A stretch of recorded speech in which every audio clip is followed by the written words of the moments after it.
Hello guys, nandito na naman ako pauwi galing sa work ko.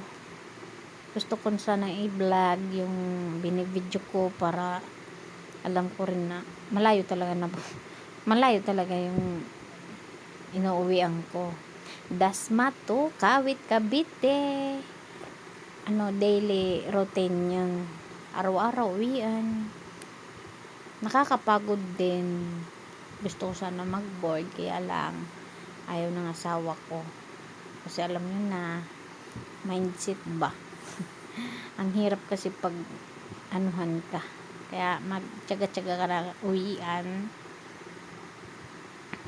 Ngayon, nag-video ako para alam ko rin kung gaano kalayo yung binabiyahe ko. Kaya pala, pag uwi ko, pagod na ako. Lalabas ako ng island ko 7:30. Darating ako sa bahay 9:16, 9:30.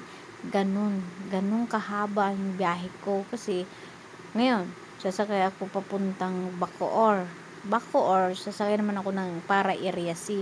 Yun, sobrang layo, minsan nagta-traffic. Kaya ang hirap, minsan natutulog na lang ako sa bus. Kaya pag uwi ko ng bahay, hindi na ako inaantok kasi nakatulog na ako. Yun lang maganda. Kaya lang, mga kalahating oras yung dire-diretso ko talagang tulog kung sa jeep ako.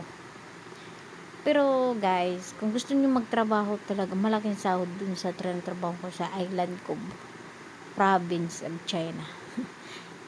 Tinawag ko yung province of China kasi province puro Chinese yung nandun lahat eh.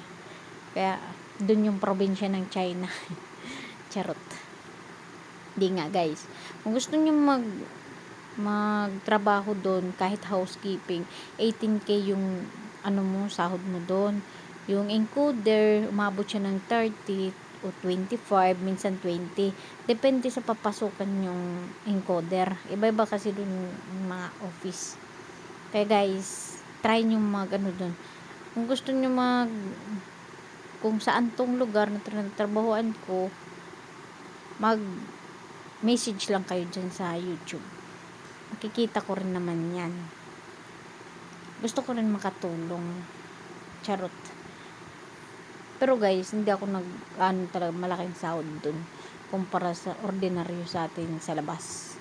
Kasi kung katulong ka sa labas, malaki na 5,000. Huwag ka dun. Magtyaga ka na lang dun sa China. China? Island ko province of China. Dun na lang kayo mag-work. Mas malaki pa ang sahod. Libre kondo kahit encoder, libre kondo doon. Kondo pa, de aircon. Maganda pa higaan. Ikaw na lang bahala kasi marami kayo sa kwarto, mga 8 o 7 ba. Pero masaya yun kasi marami, hindi kayo maboboring. Ito yung daily routine ko.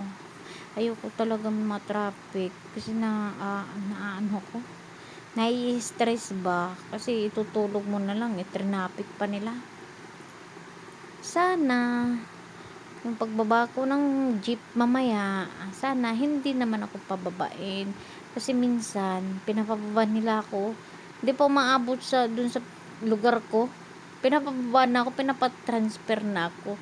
Pero hindi naman masama kasi binabalik naman yung pamasahe, sila na magpapamasahe. Pero nakakasama ng loob yung tipong mo pa lang, kagigising mo sa jeep, tapos sasabihin na, ma'am, lipat ka ma'am doon, lipat ka sa kabila, kay magdidiretso ako doon sa may pupuntahan ako, magpapalinis ako ng jeep.